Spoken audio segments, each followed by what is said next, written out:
La véritable raison pour laquelle tu n'es pas riche n'est pas le manque d'opportunités, c'est le manque de contrôle sur ton esprit. C'est aussi clair que ça.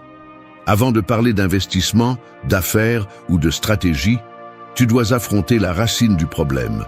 Tes pensées sont un territoire indiscipliné, plein de bruit, d'anxiété, d'impulsion et de désirs qui te traînent. Et tant que ton esprit restera ainsi, l'argent va t'utiliser, te dominer et te briser. Pour construire la richesse, tu dois d'abord te construire toi-même. Les stoïciens l'ont compris dès le début. Marc Aurèle n'a pas gouverné un empire parce qu'il était physiquement fort, mais parce qu'il avait un esprit entraîné avec une précision chirurgicale. Sénèque ne conservait pas sa fortune par chance, mais parce qu'il avait de la clarté et de l'autodiscipline. Épictète, même en étant esclave, a compris que celui qui maîtrise son esprit ne peut pas être pauvre, car la véritable pauvreté est dans le désespoir, pas dans la poche. C'est la partie qui fait mal à accepter. La plupart des gens n'ont pas besoin de plus d'argent. Ils ont besoin de moins de chaos mental. Et cette vidéo va te laisser une leçon inconfortable mais nécessaire. Le désespoir repousse l'abondance. Chaque fois que tu agis avec anxiété, besoin ou manque, tu éloignes les opportunités. En revanche, lorsque tu développes le calme, la discipline, la direction et l'autodiscipline, l'esprit commence à travailler en ta faveur. Tu deviens quelqu'un qui ne cherche pas la richesse, mais qui l'attire par cohérence. La richesse est la conséquence finale de la maîtrise de soi, pas son remplacement. Ici, tu vas découvrir comment les principes les plus anciens du stoïcisme sont, en plein 21e siècle, les outils les plus intelligents pour créer la stabilité, la clarté et la prospérité. Non pas parce qu'ils te promettent de la magie, mais parce qu'ils t'obligent à te mettre en ordre. Et quand tu es en ordre, ta vie commence aussi à l'être. Reste jusqu'à la fin. Cette vidéo ne t'apprendra pas comment poursuivre l'argent. Elle t'apprendra comment devenir quelqu'un qui n'a pas besoin de le poursuivre jamais plus. Ici commence le vrai changement. 1. Maîtrise ton esprit. Imagine que ton esprit est une pièce pleine d'outils désordonnés. Chaque pensée jetée là, chaque peur non résolue, chaque désir impulsif, chaque insécurité accumulée, tout mélangé comme un chaos constant qui te fait trébucher encore et encore sans que tu t'en rendes compte. La plupart essaient de construire de la richesse dans ce désordre, comme ceux qui prétendent ériger une maison solide sur un terrain plein de débris. Et ensuite, ils se demandent pourquoi tout s'effondre autour d'eux. La vérité est directe et crue. Si tu ne maîtrises pas ton esprit, tu ne maîtriseras jamais ta vie, encore moins ton économie. Tu ne peux pas prendre des décisions de haut niveau si tu es pris dans des pensées de bas niveau. Maîtriser l'esprit n'est pas un concept mystique ni une jolie phrase pour motiver. C'est la compétence la plus rentable qu'un être humain puisse développer. Demande-toi combien de fois tu as perdu de l'argent, des opportunités ou du temps, simplement en agissant impulsivement, en pensant par peur ou en parlant par désespoir. L'esprit incontrôlé prend des décisions rapides, émotionnelles, maladroites et coûteuses. En revanche, l'esprit qui s'entraîne, l'esprit qui se discipline, l'esprit qui s'observe lui-même avant d'agir, commence à transformer la vie en un jeu plus clair et plus stratégique. Les stoïciens ne parlaient pas de la maîtrise de l'esprit comme d'un luxe spirituel, mais comme d'une nécessité pratique.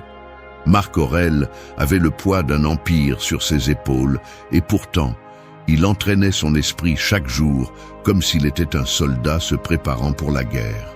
Sénèque avertissait que l'émotion incontrôlée est plus dangereuse que la pauvreté. Épictète enseignait qu'aucun homme ne peut être libre s'il ne contrôle pas sa propre tête. Il comprenait quelque chose que la plupart ne comprennent toujours pas.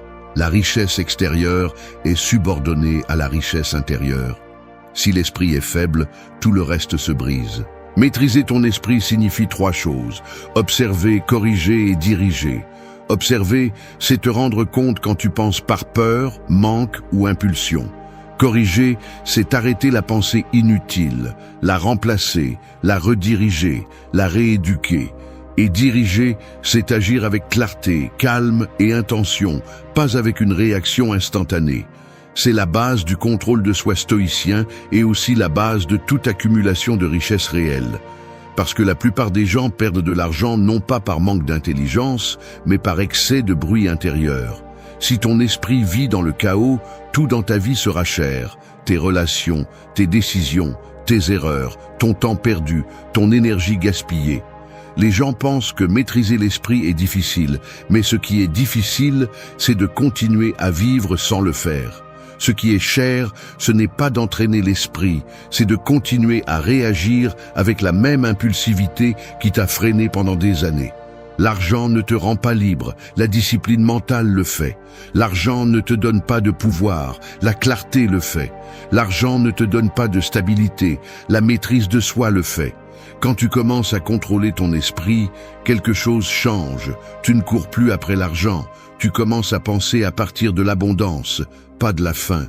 Tu arrêtes de mendier des opportunités et tu commences à les créer. Tu arrêtes d'agir par anxiété et tu commences à agir par direction. Un esprit maîtrisé n'est pas froid, il est précis. Il n'est pas rigide, il est ferme. Il n'est pas insensible, il est stratégique. Et c'est précisément pour cela qu'il attire la prospérité. Parce que celui qui maîtrise son esprit ne se sabote pas, ne désespère pas, ne se perd pas, ne se dévalue pas.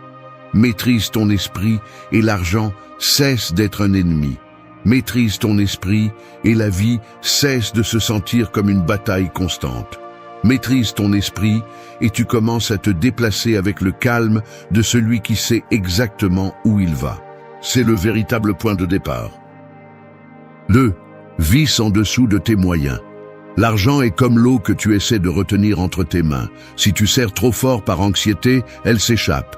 Si tu ouvres trop la main par négligence, elle se perd aussi. La plupart des gens vivent ainsi, confondant liberté avec dépenser tout ce qui entre, confondant progrès avec paraître, confondant stabilité avec avoir des choses qu'ils ne peuvent pas se permettre. Vivre en dessous de tes moyens n'est pas de la pauvreté, c'est une stratégie. Et c'est l'une des décisions les plus intelligentes et les plus agressivement efficaces que tu peux prendre si tu veux construire une véritable richesse. Le problème est que la société te pousse à faire le contraire. Elle te dit d'acheter, de mettre à jour, d'avoir ce que les autres ont, de consommer pour te sentir suffisant, de dépenser pour te sentir vivant. Et chaque fois que tu tombes dans ce jeu, tu perds plus que de l'argent. Tu perds en clarté mentale.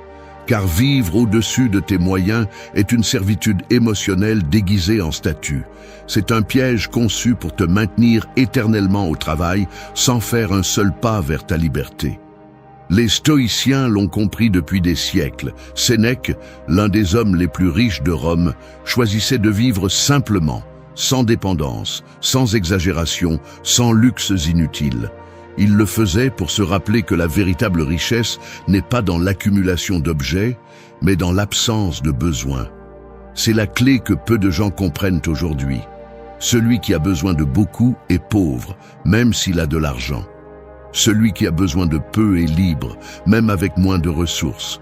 Vivre en dessous de tes moyens est un acte silencieux de pouvoir personnel parce qu'il te sort de la roue de la consommation désespérée et te place dans la position de celui qui décide, pas de celui qui se laisse entraîner.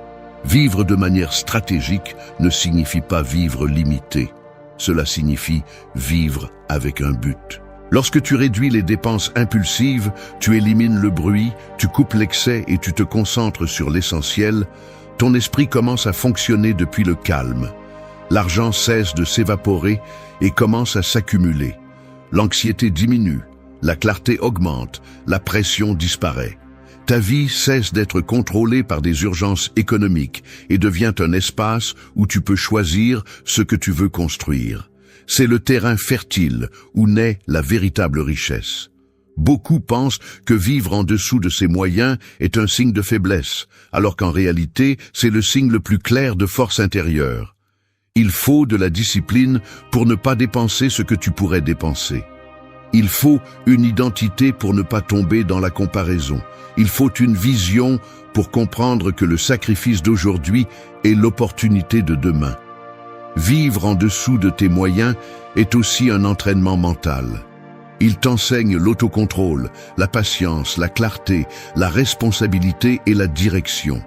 Il te force à différencier ce que tu veux de ce dont tu as besoin.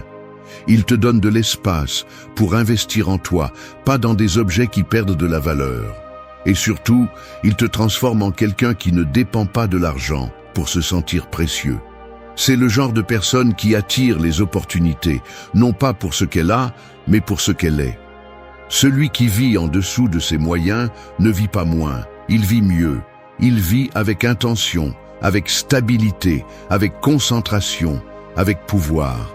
Il n'a pas besoin de prouver quoi que ce soit, il n'a pas besoin d'impressionner qui que ce soit, il n'a pas besoin de combler des vides avec des achats inutiles. Il a le contrôle, il a le calme, il a la direction. Et quand tu as cela, l'argent cesse d'être un problème et devient une ressource qui grandit parce que tu ne le gaspilles plus. Vivre en dessous de tes moyens, c'est choisir la liberté sur l'apparence, la stratégie sur l'impulsion et l'intelligence sur l'ego. 3. Pratiquer l'autosuffisance. La vie ressemble beaucoup à une table soutenue par trop de pieds instables. Lorsque vous dépendez des autres pour vous sentir en sécurité, lorsque vous avez besoin d'approbation, d'aide constante, de validation ou de soutien émotionnel pour avancer, chaque pied devient un point faible qui peut se briser à tout moment. Et quand l'un d'eux échoue, toute votre stabilité s'effondre. L'autosuffisance consiste à enlever ces pieds inutiles et à construire une base solide en vous, une base que personne ne peut manipuler, déplacer ou renverser. La plupart des gens craignent cette idée parce que l'autosuffisance exige une responsabilité totale. Mais c'est aussi ce qui vous libère de la fragilité émotionnelle et financière qui emprisonne tant de personnes. Dans le stoïcisme, l'autosuffisance ne signifiait pas vivre isolé ou déconnecté, elle signifiait être le maître absolu de son propre esprit, de ses propres actions et de sa propre direction. Épictète l'expliquait avec la clarté de celui qui a compris la liberté à partir de l'esclavage. Tout ce qui dépend d'un autre ne vous appartient pas. Si vous avez constamment besoin de soutien externe pour avancer, vous n'avancez pas de votre propre gré, vous êtes traîné. Et c'est la raison pour laquelle tant de gens ne parviennent pas à prospérer. Parce qu'ils confondent compagnie avec soutien, aide avec garantie, dépendance avec amour. L'autosuffisance n'est pas de l'arrogance, c'est de la maîtrise personnelle. C'est la capacité de savoir que, si tout s'effondre, vous ne le ferez pas. C'est la confiance tranquille de celui qui sait qu'il peut se soutenir émotionnellement, économiquement et mentalement sans avoir besoin de permission ou de sauvetage. Lorsque votre stabilité dépend des autres, la peur gouverne votre vie. Mais lorsque votre stabilité dépend de vous, la peur perd son pouvoir. Et cette liberté mentale se traduit directement en opportunités, en décisions plus intelligentes, en projets plus solides et en une relation plus saine avec l'argent. L'homme désespéré dépend toujours de quelque chose, d'un salaire qu'il déteste, d'un partenaire qui le soutient, d'une motivation externe, d'une validation superficielle, d'un style de vie qu'il ne peut pas se permettre. Ce type de dépendance le rend manipulable, insécurisé, impulsif et facile à briser. L'autosuffisance, en revanche, crée un type de force qui ne peut pas être falsifié. Elle vous rend stable, solide, clair. Elle vous apprend à fonctionner même en silence, même en crise, même quand personne d'autre ne croit que vous pouvez le faire. Pratiquer l'autosuffisance implique 3 niveaux, émotionnel, mental et financier. Émotionnel pour gérer vos états sans exploser ni s'effondrer. Mental pour soutenir des décisions difficiles sans chercher à ce que les autres pensent pour vous. Financier pour ne pas avoir besoin de prêts, de faveurs ou de bouées de sauvetage constantes qui vous laissent pris au piège dans des cycles interminables de dettes émotionnelles et économiques. Les stoïciens savaient que celui qui dépend trop finit par renoncer à son pouvoir. Et aujourd'hui, plus que jamais, c'est une vérité brutale que la plupart ignorent. L'autosuffisance vous apprend également à éliminer l'excès. Lorsque vous savez vous soutenir, Vous ne dépensez plus pour impressionner, vous n'achetez plus pour vous anesthésier, vous ne construisez plus votre identité à partir de ce qui est étranger. Vous investissez mieux, vous choisissez mieux, vous réagissez moins, vous pensez plus. Votre vie devient plus légère parce que vous ne portez plus le poids de plaire, de convaincre ou de prouver. Vous devenez quelqu'un qui n'a pas besoin, et c'est précisément pour cela que vous commencez à attirer. Parce que dans un monde plein de dépendances déguisées, l'indépendance réelle se ressent comme du pouvoir. Pratiquer l'autosuffisance n'est pas facile, mais vivre en dépendant de tout et de tous ne l'est pas non plus. Ce qui est difficile, ce n'est pas de se construire soi-même, c'est de continuer sans le faire. 4. Construis une valeur interne. Certaines personnes vivent comme des bâtiments avec une façade impressionnante, mais construits sur des fondations faibles. De loin, ils semblent solides, sûrs, admirables, mais il suffit d'un petit tremblement pour que tout s'effondre. C'est ainsi que fonctionne le monde moderne. Beaucoup de bruit, beaucoup d'images, beaucoup d'apparences, mais zéro structure réelle. Construire une valeur interne est précisément le contraire. C'est renforcer la base avant de décorer l'extérieur. C'est se concentrer sur ce qui te soutient, pas sur ce qui t'applaudit. C'est te construire de l'intérieur vers l'extérieur pour que rien ni personne n'ait le pouvoir de te renverser. L'erreur la plus courante aujourd'hui est de croire que la valeur personnelle dépend de l'argent, du corps, des réalisations, du statut, de l'approbation ou de la reconnaissance. C'est un piège dangereux car cela te rend vulnérable à l'opinion des autres. Quand ta valeur dépend de choses externes, tu deviens otage de la validation. Tu montes si on t'approuve, tu tombes si on te critique, tu avances si on t'applaudit, tu t'arrêtes si on t'ignore. Ce n'est pas de la valeur, c'est de la fragilité. La valeur interne, en revanche, n'a pas besoin de témoins. Elle se construit en silence, avec discipline, avec des décisions difficiles, avec des habitudes qui te renforcent, avec des pensées qui t'ordonnent et avec des actions qui te soutiennent. Dans le stoïcisme, la valeur interne était la monnaie la plus précieuse. Marc Aurèle écrivait pour lui-même, pas pour être admiré.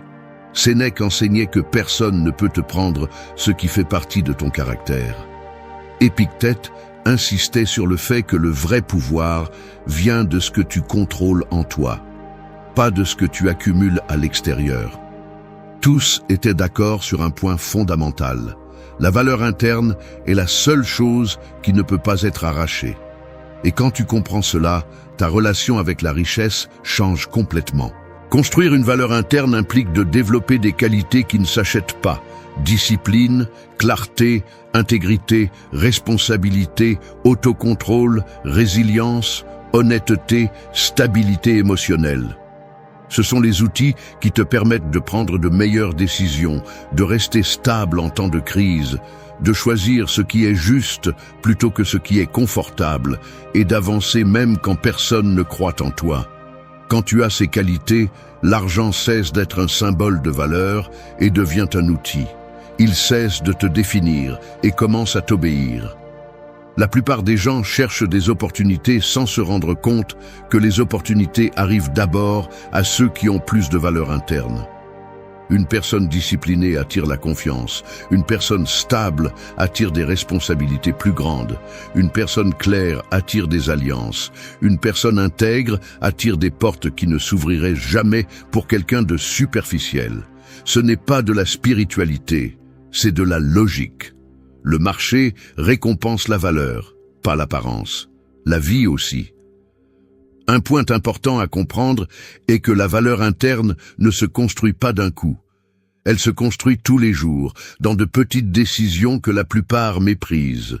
Se lever quand on n'en a pas envie. Tenir sa parole même si personne ne regarde. Étudier en silence.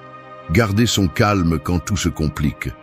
Renoncer aux plaisirs immédiats pour obtenir des bénéfices futurs. Ces habitudes sont les briques qui forment un caractère fort, et ce caractère crée un destin différent de celui de ceux qui vivent à la merci de leurs impulsions. Les personnes sans valeur interne cherchent la validation. Celles qui en ont génèrent des résultats. Celles qui manquent de valeur cherchent à impressionner. Celles qui en ont préfèrent avancer. Celles qui n'ont pas de fondation vivent en réagissant. Celles qui ont une base solide agissent avec direction. Et cette différence, avec le temps, devient abyssale. 5. Éliminer le désespoir. Les gens se comportent comme quelqu'un qui essaie de tenir du sable avec des mains tremblantes. Plus il est nerveux, plus le sable lui échappe rapidement. Le désespoir fonctionne de la même manière. Plus vous le ressentez, plus il détruit ce que vous essayez d'obtenir. Et dans le monde de l'argent, c'est la loi la plus ignorée et la plus coûteuse qui existe.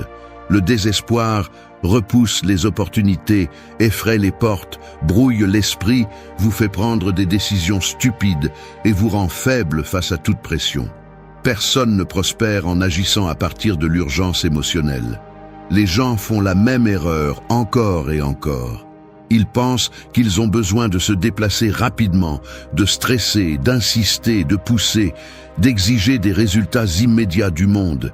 Mais cette anxiété n'est pas un élan, c'est du bruit. Et le bruit interne est l'ennemi numéro 1 de la prospérité. Les stoïciens le savaient. Sénèque disait qu'il n'y a rien de plus improductif qu'un esprit agité. Marc Aurèle répétait que l'esprit anxieux perd en précision. Épictète enseignait que le désir désespéré asservit. Pour eux, le calme n'était pas un confort, c'était une stratégie. Le désespoir, en revanche, est un saboteur silencieux qui vous mène directement à l'erreur. Le désespoir surgit lorsque votre esprit commence à croire que « si je n'obtiens pas cela maintenant, j'échouerai ». Cette pensée est un poison pur. Elle vous fait accepter des emplois médiocres par nécessité. Elle vous fait entrer dans des relations nuisibles par peur d'être seul. Elle vous fait signer des accords stupides juste pour sortir rapidement du problème. Elle vous fait dépenser pour ressentir un soulagement. Elle vous fait poursuivre l'argent comme on poursuit une ombre. Et tout ce qui naît du désespoir finit par coûter le double, briser le triple et durer la moitié. Éliminer le désespoir ne signifie pas devenir passif. Cela signifie récupérer du pouvoir. C'est prendre des décisions à partir de la clarté, pas de la faim. À partir de la direction, pas du manque. À partir de la stratégie, pas de l'impulsion. Le désespoir vous met en mode survie et personne ne construit de richesse à partir de cet état d'esprit. La survie ne vous laisse qu'au même endroit, respirant mais sans avancer, vivant mais sans progresser. Lorsque vous éliminez le désespoir, votre esprit s'ordonne. Et lorsque votre esprit s'ordonne, l'argent cesse de se sentir comme une course contre la montre et commence à apparaître comme un processus que vous pouvez naviguer calmement. Le désespoir vous fait voir la pénurie partout. Le calme vous permet de voir des opportunités que vous ignoriez auparavant. Le désespoir vous transforme en mendiant émotionnel et financier. Le calme vous transforme en quelqu'un qui décide, qui filtre, qui choisit ce qui lui convient et écarte ce qui ne sert pas.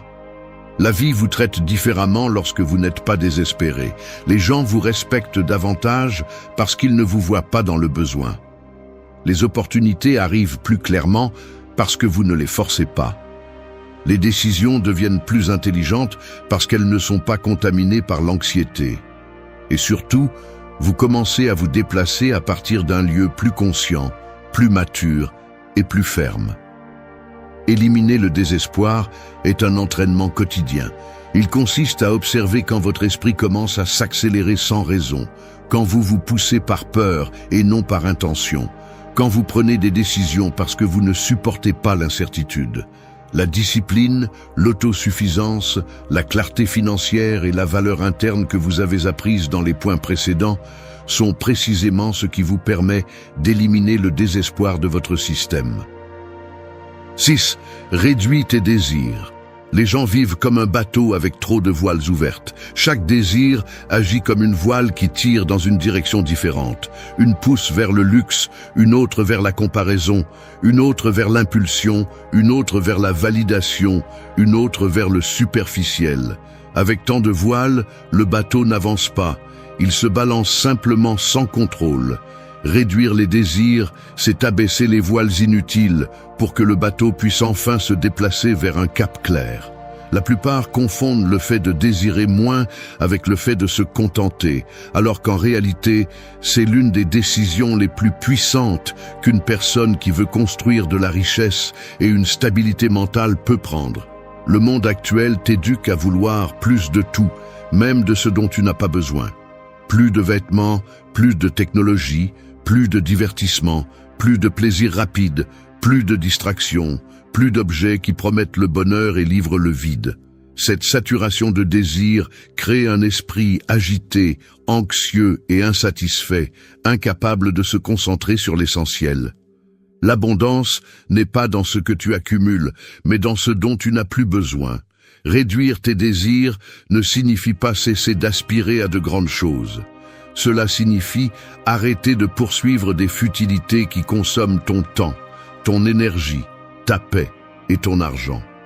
Cela signifie couper le superficiel pour te concentrer sur l'essentiel.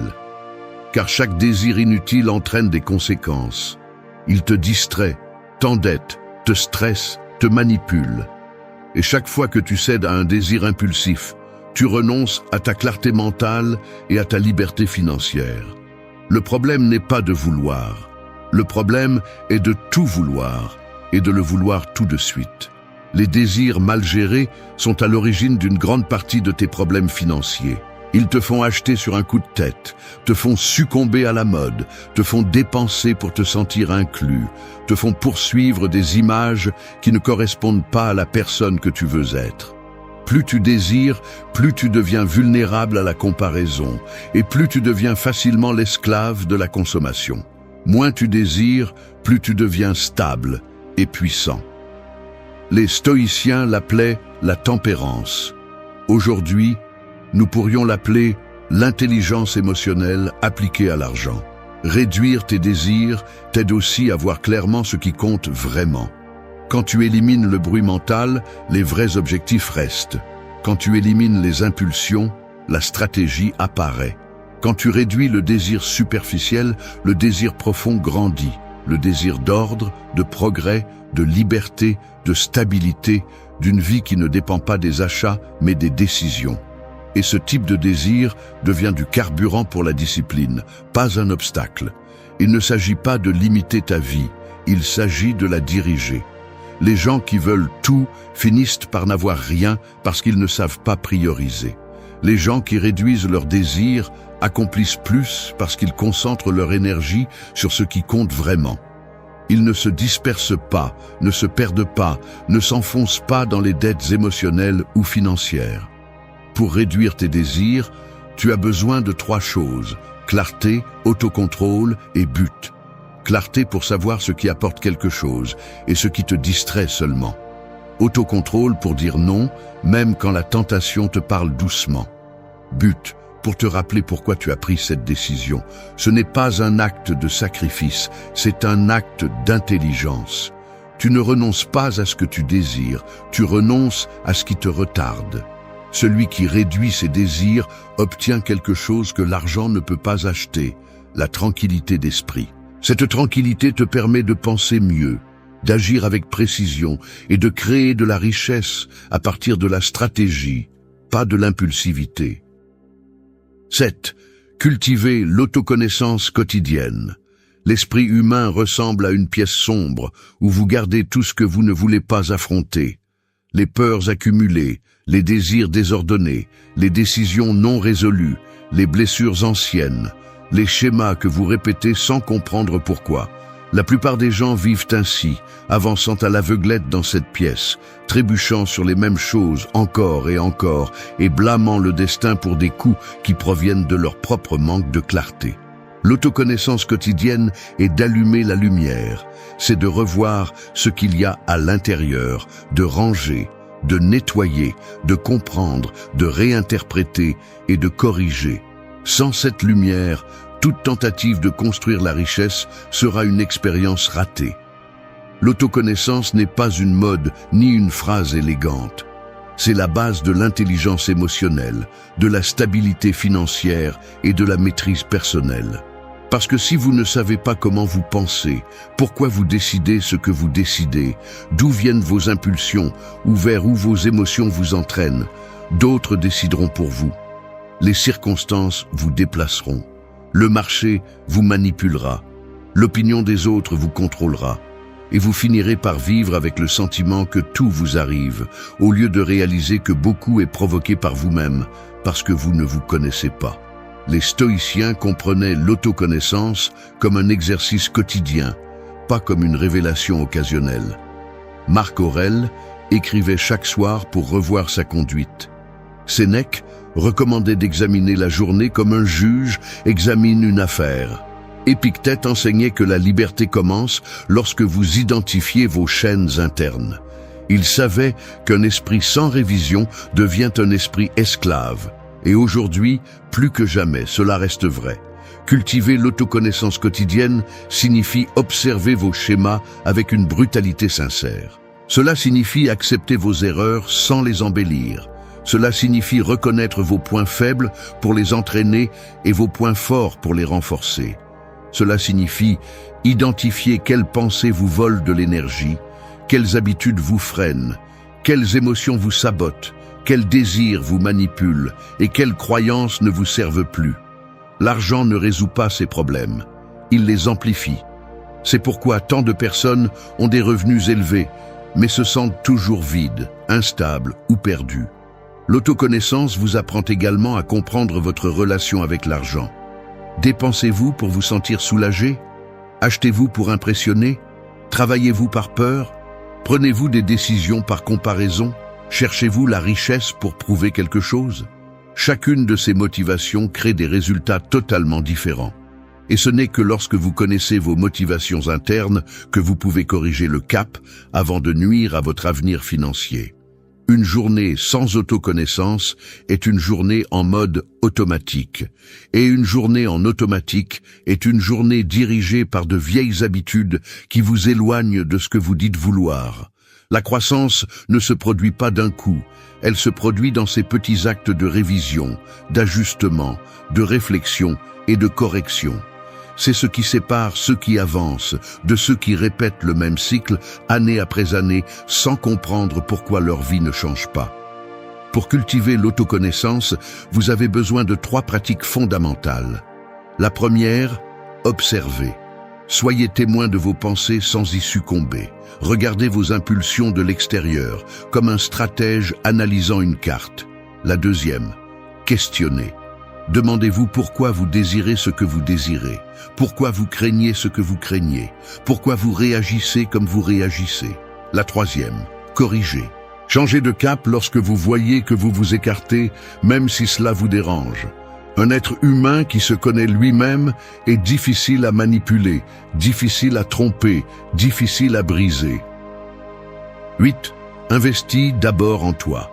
Chaque personne porte une graine en elle. Certains l'arrosent, en prennent soin, la renforcent, la préparent à grandir.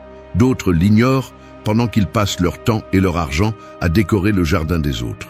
C'est la différence silencieuse qui sépare ceux qui prospèrent de ceux qui stagnent. Investir d'abord en toi, c'est arroser ta graine avant d'aller admirer les arbres des autres. C'est renforcer la racine avant d'exiger des fruits. C'est comprendre qu'aucune croissance externe ne peut être soutenue si la croissance interne est abandonnée. La plupart commettent l'erreur de mettre le monde devant eux-mêmes. Ils dépensent en divertissement, mais pas en clarté mentale. Ils dépensent en apparence, mais pas en compétence. Ils dépensent en distraction, mais pas en connaissance.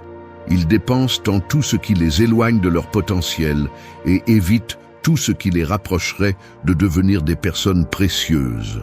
Cette contradiction est la raison pour laquelle tant de gens veulent la richesse, mais si peu sont prêts à devenir quelqu'un capable de la soutenir. Les stoïciens l'avaient bien compris. Sénèque disait que personne ne peut être riche s'il n'investit pas d'abord en sa vertu. Marc Aurèle investissait plus en son caractère qu'en toute autre chose. Épictète comprenait que l'éducation interne est la base de toute liberté. Ce principe est simple. L'investissement le plus rentable que tu peux faire est en la personne qui t'accompagne toute ta vie, toi-même. L'argent peut être perdu, les affaires peuvent faire faillite, les circonstances peuvent changer. Mais la connaissance, la discipline, la force intérieure et le caractère ne peuvent être arrachés. Investir d'abord en toi signifie renforcer ton esprit, ton corps, tes compétences et ta vision. Cela signifie dépenser dans ce qui te fait grandir, pas dans ce qui te distrait. Cela signifie mettre ton développement au-dessus de ton divertissement. Cela signifie arrêter d'acheter des choses pour impressionner et commencer à acquérir des outils pour progresser. Et ce n'est pas du romantisme, c'est de la stratégie pure.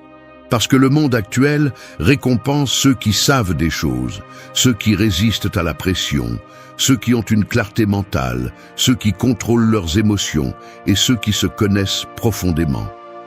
Lorsque tu investis en toi, tes décisions s'améliorent, tes revenus s'améliorent, tes relations s'améliorent, ta discipline s'améliore, ta capacité à résoudre des problèmes s'améliore, ta vision de l'avenir devient plus nette.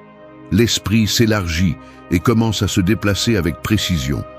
Le problème est que l'investissement en soi nécessite de la patience, tandis que dépenser pour le superficiel donne une satisfaction instantanée.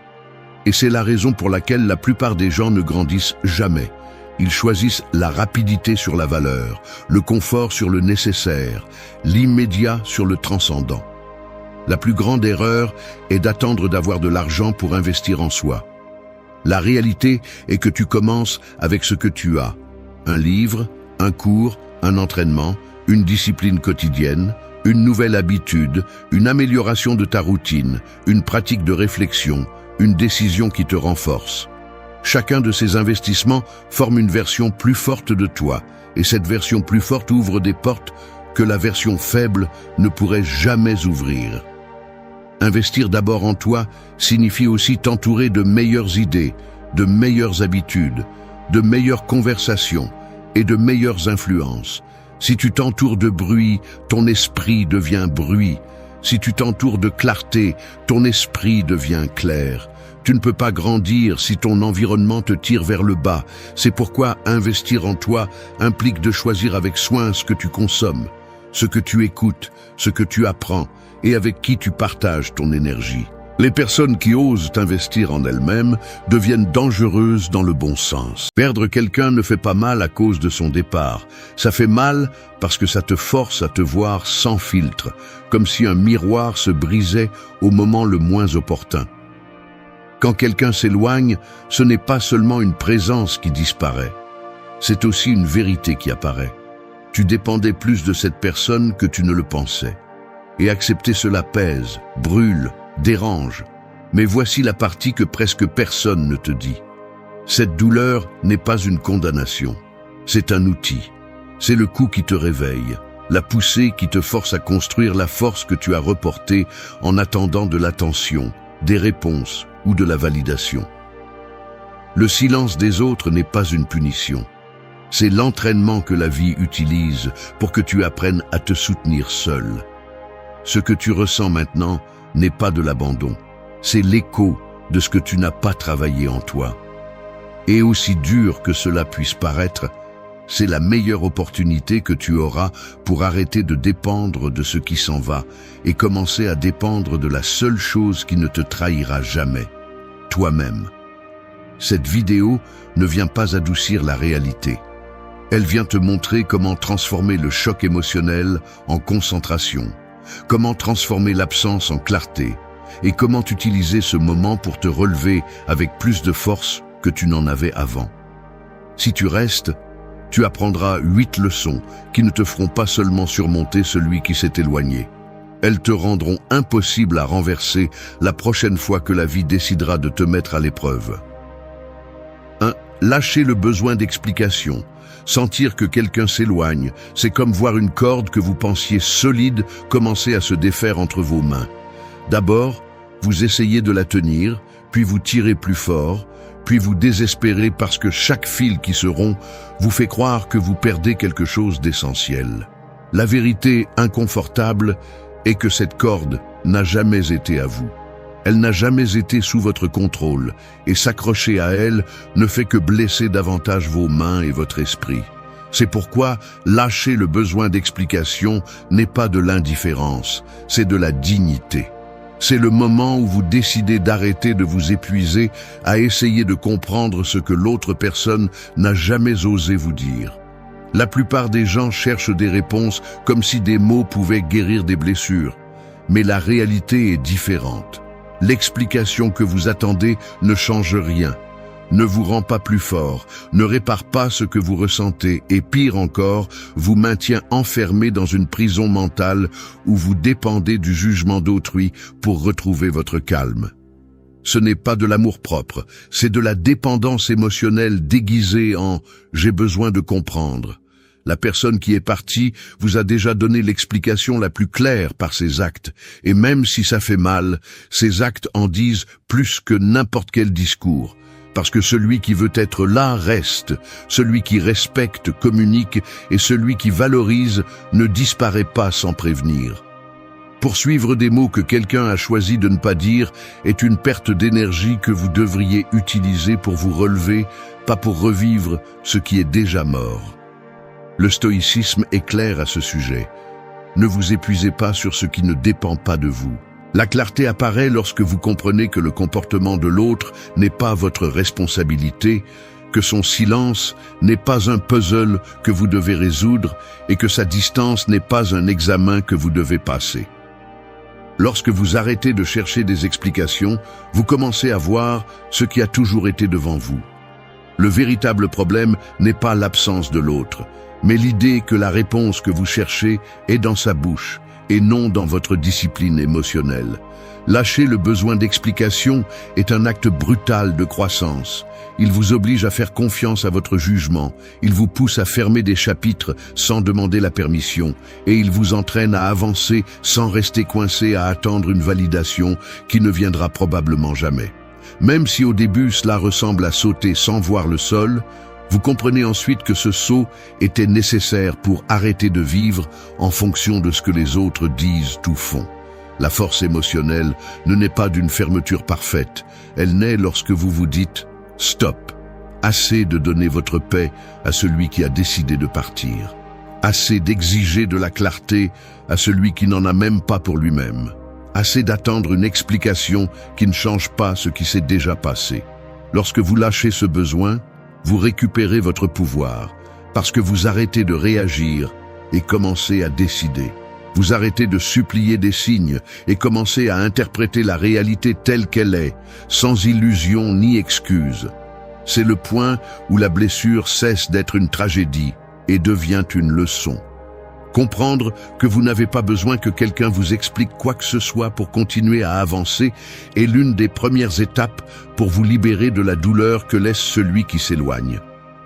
Et même si cela fait mal de l'accepter, c'est la vérité qui change des vies. Celui qui apprend à lâcher les explications apprend aussi à ne plus se perdre pour personne. 2. Transformer l'impulsion en contrôle. L'impulsion émotionnelle est comme une voiture sans frein descendant une pente. Elle commence lentement, semble gérable, mais d'un moment à l'autre, elle prend de la vitesse, domine le volant et menace de vous écraser contre tout ce que vous rencontrez sur le chemin.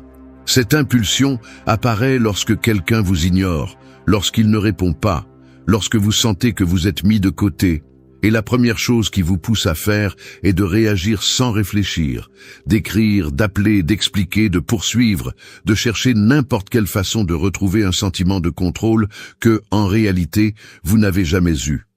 Mais ce qui change votre vie n'est pas de suivre cette impulsion, c'est de la maîtriser.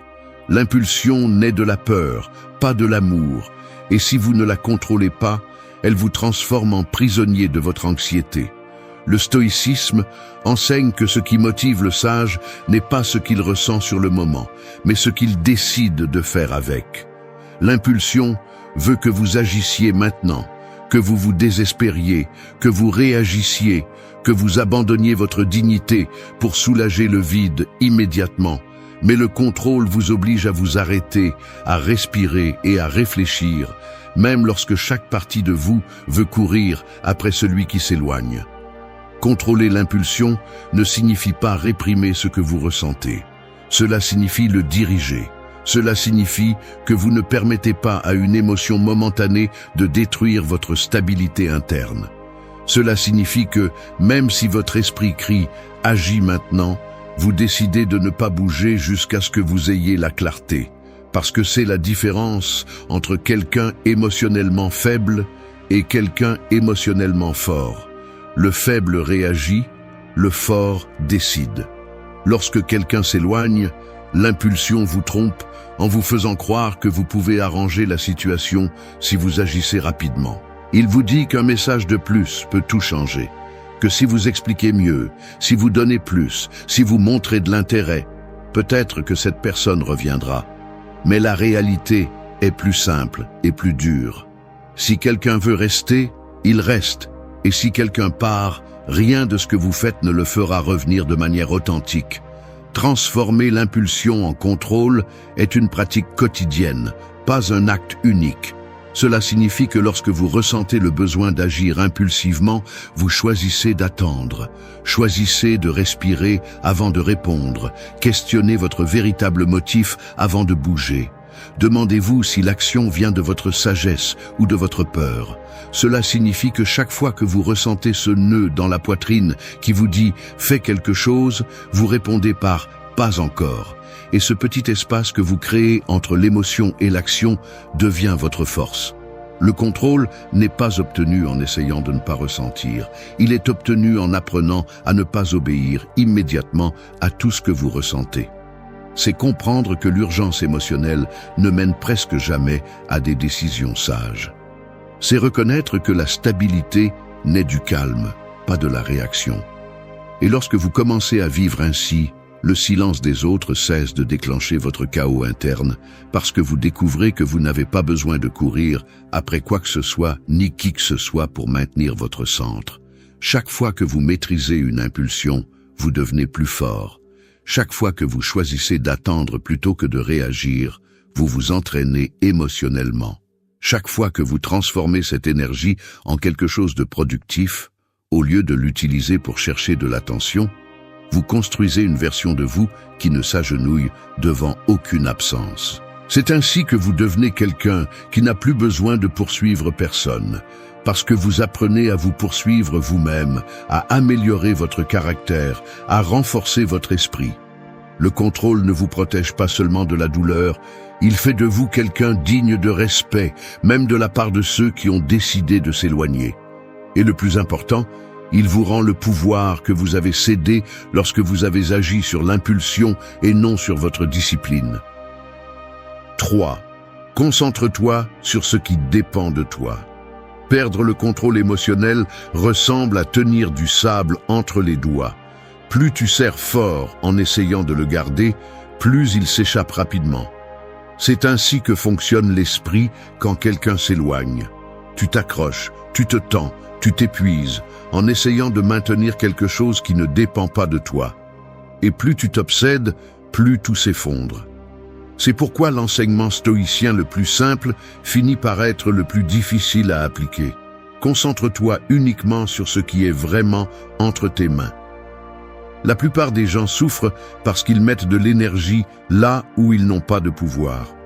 Tu te soucies de ce que l'autre personne pense, de ce qu'elle ressent, de ce qu'elle va faire, de si elle reviendra ou non, de si elle se souvient de toi, de si elle apprécie ce que tu as fait. Cette guerre mentale t'épuise parce que tu te bats sur un terrain où tu vas toujours perdre. Le comportement des autres est comme le climat, il change quand il veut, pas quand tu le veux. Essayer de le contrôler est aussi inutile que de crier à la pluie pour qu'elle cesse de tomber. Ce qui dépend de toi, c'est ta réaction, ce que tu penses, ce que tu décides de faire avec ton énergie, comment tu interprètes la situation, quelle narration tu choisis de construire dans ton esprit, comment tu te traites, comment tu te relèves, comment tu te parles quand tout semble incertain. C'est là que réside ton véritable pouvoir. Le reste n'est que du bruit externe qui ne mérite pas de gouverner ta paix. Le stoïcisme ne te demande pas de devenir de pierre, il te demande de devenir conscient. Observe où tu mets ta force et récupère-la immédiatement quand tu découvres que tu la donnes à quelque chose que tu ne peux pas changer. Si l'autre personne s'éloigne, cela ne dépend pas de toi. Si elle répond ou non, cela ne dépend pas non plus de toi. Si elle décide de revenir, si elle disparaît, si elle bloque, si elle ignore, si elle se contredit, rien de tout cela n'est ton champ de bataille. La vraie question est, que vas-tu faire de toi pendant que tout cela se passe? Se concentrer sur ce qui dépend de toi signifie arrêter de jouer à être un devin émotionnel. Cela signifie libérer le besoin de contrôle, lâcher l'anxiété de prévoir ce que tu ne peux pas prévoir et investir ce temps à te renforcer intérieurement. Cela signifie arrêter de regarder le téléphone en attendant des signes et commencer à te regarder toi-même avec la même intensité. Ta paix, ta discipline, ta présence, ton autocontrôle, tout cela est entre tes mains. Chaque fois que tu ressens de l'anxiété à cause de ce que fait l'autre, reviens à ton centre et demande-toi « Est-ce sous mon contrôle ?» Si la réponse est non, lâche immédiatement la pensée, car insister dessus, c'est punir ton propre bien-être. L'esprit s'aligne quand il comprend qu'il n'est pas responsable de réparer ce qui ne lui appartient pas. Laisse chaque souci passer comme un nuage, pas comme une tempête dans laquelle tu décides de rester à vivre. Te concentrer sur ce qui dépend de toi t'aide aussi à voir la réalité sans filtre. Lorsque tu arrêtes d'essayer de contrôler le comportement des autres, tu découvres comment ce comportement révèle des priorités, des valeurs et des limites qui n'ont rien à voir avec toi. C'est là que tu retrouves ta dignité, parce que tu arrêtes de prendre des décisions à partir du manque et commences à agir à partir de la clarté. La douleur diminue lorsque ton focus change.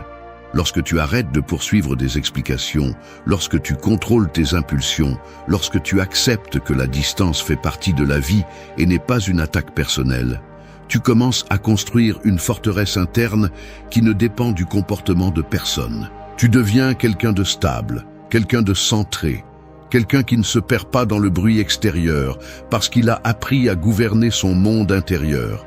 C'est l'essence de ce point. Garder tes yeux là où tu as de l'influence. La vie devient plus légère lorsque tu arrêtes de te battre pour ce que tu ne peux pas modifier. 4. Prends le silence comme un entraînement.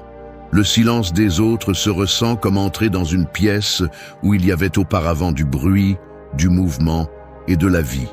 Et tout à coup, tout devient immobile. Ce calme au début est dérangeant. Il te perturbe, te fait sentir que quelque chose ne va pas. Mais le silence n'est pas l'ennemi. C'est le gymnase émotionnel où tu entraînes ta force. Chaque fois que quelqu'un s'éloigne et ne dit rien, la vie te pousse dans la salle d'entraînement la plus dure qui existe, celle d'apprendre à te soutenir sans dépendre de l'écho de personne. Le silence te confronte à ton propre esprit. Quand il n'y a pas de message, pas de réponse, pas d'explication ni de signe, la seule chose qui reste est ton dialogue interne. Et là se révèle la vérité.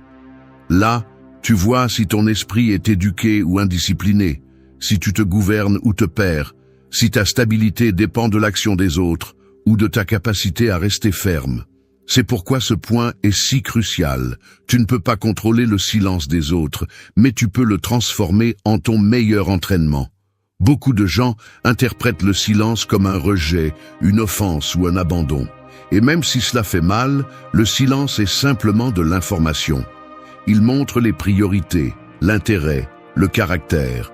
Le problème n'est pas le silence, c'est ce que ton esprit crée autour de lui. Si ton esprit est désordonné, le silence devient un enfer. Mais s'il est entraîné, le silence devient un maître. Prendre le silence comme entraînement signifie apprendre à ne pas réagir automatiquement, à ne pas supposer le pire, à ne pas courir après celui qui ne cherche pas à être trouvé.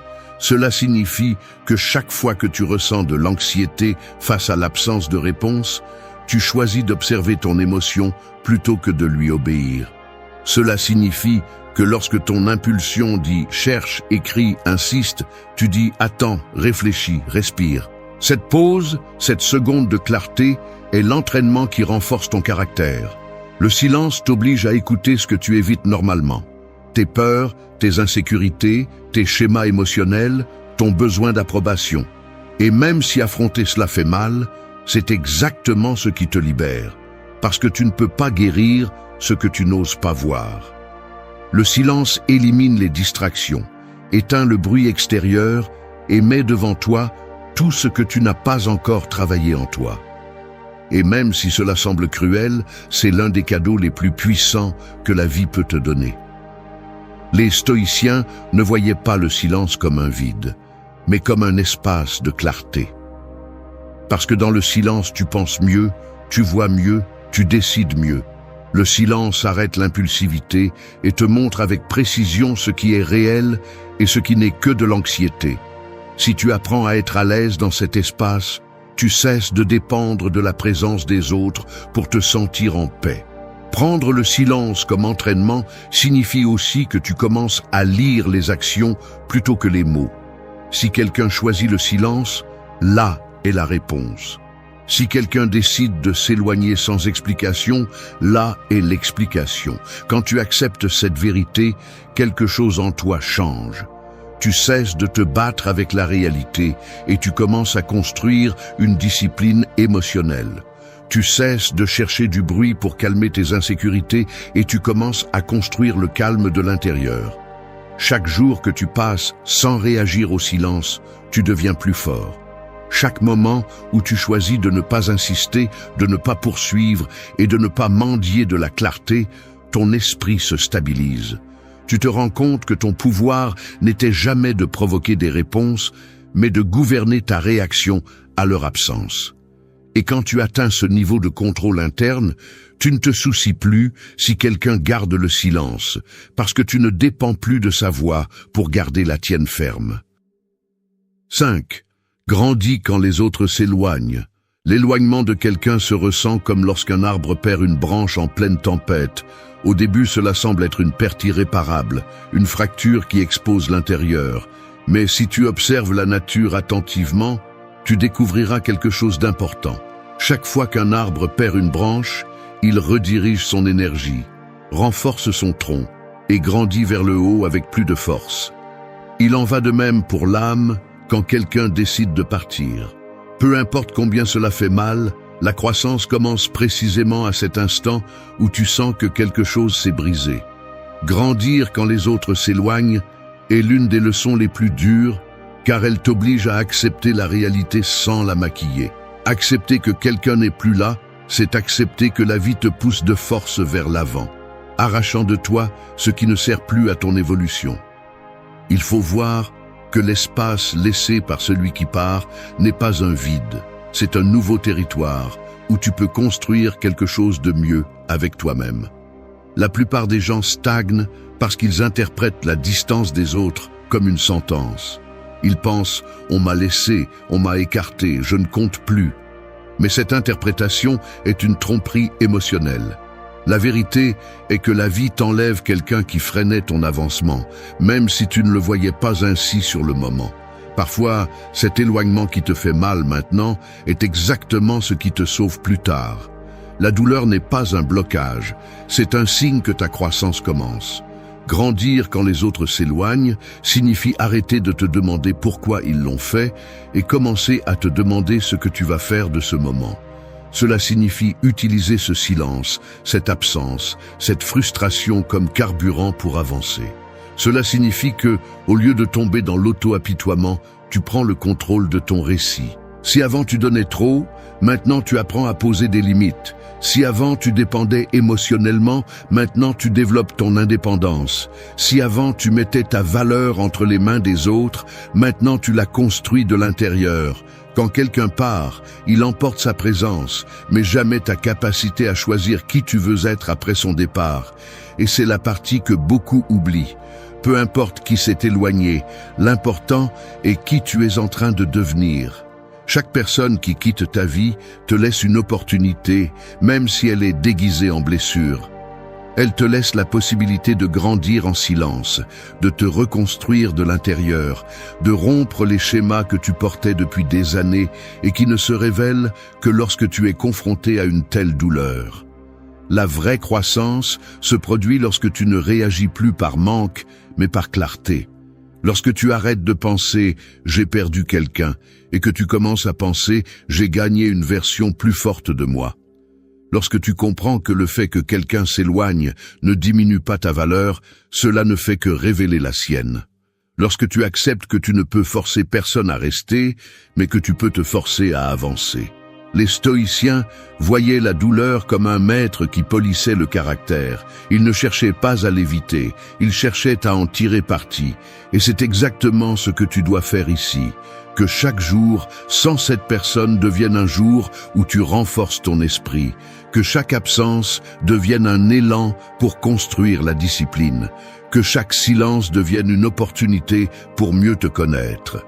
Que chaque partie qui fait mal devienne une preuve que tu grandis, pas que tu recules. Parce que grandir quand les autres s'éloignent n'est pas seulement une leçon, c'est une déclaration. Une affirmation silencieuse que ta valeur ne dépend pas de qui reste ou de qui part. 6. Transforme l'absence en clarté. Perdre quelqu'un ressemble beaucoup à quand une fenêtre est complètement embuée. Vous ne voyez rien à l'extérieur, juste un flou confus qui vous oblige à vous approcher, à nettoyer, à essayer de comprendre ce qui se passe de l'autre côté. L'absence fonctionne de la même manière. Au début, elle brouille votre esprit, déforme vos émotions et vous pousse à tout interpréter à partir de l'insécurité. Mais cette même absence, si vous savez comment l'utiliser, devient le meilleur outil pour voir votre vie avec une clarté brutale que vous n'aviez pas auparavant. Transformer l'absence en clarté signifie arrêter de regarder ce verre embué en attendant que l'autre personne le nettoie. Cela signifie que vous prenez le contrôle, vous respirez, vous passez la main et découvrez ce qui a toujours été là, mais que vous ne vouliez pas voir. Parce que rien ne vous révèle plus la vérité d'une relation que le silence qui reste quand l'autre personne n'est plus là. Et bien que cela fasse mal de l'admettre, vous voyez souvent plus dans l'absence que dans la cohabitation. La clarté arrive lorsque vous comprenez que personne ne s'éloigne sans laisser un message dans le processus. Parfois, les gens ne disent pas les choses directement, mais leurs actions parlent avec une précision qui fait mal. Si quelqu'un disparaît, le message est là. Si quelqu'un ne donne pas la priorité, le message est là. Si quelqu'un évite, ignore ou retire sa présence, le message est là aussi. Le manque de mots ne signifie pas un manque de signaux. L'absence clarifie ce que la présence déguisait. La plupart des gens souffrent parce qu'ils essaient d'interpréter l'absence à partir de l'émotion, pas de la réalité. Lorsque vous interprétez à partir de l'émotion, vous créez des histoires, vous inventez des motifs, vous idéalisez, vous maquillez, vous justifiez. Mais lorsque vous interprétez à partir de la clarté, vous voyez ce que vous refusiez auparavant d'accepter. Qui est vraiment là et qui n'était là que quand cela lui convenait.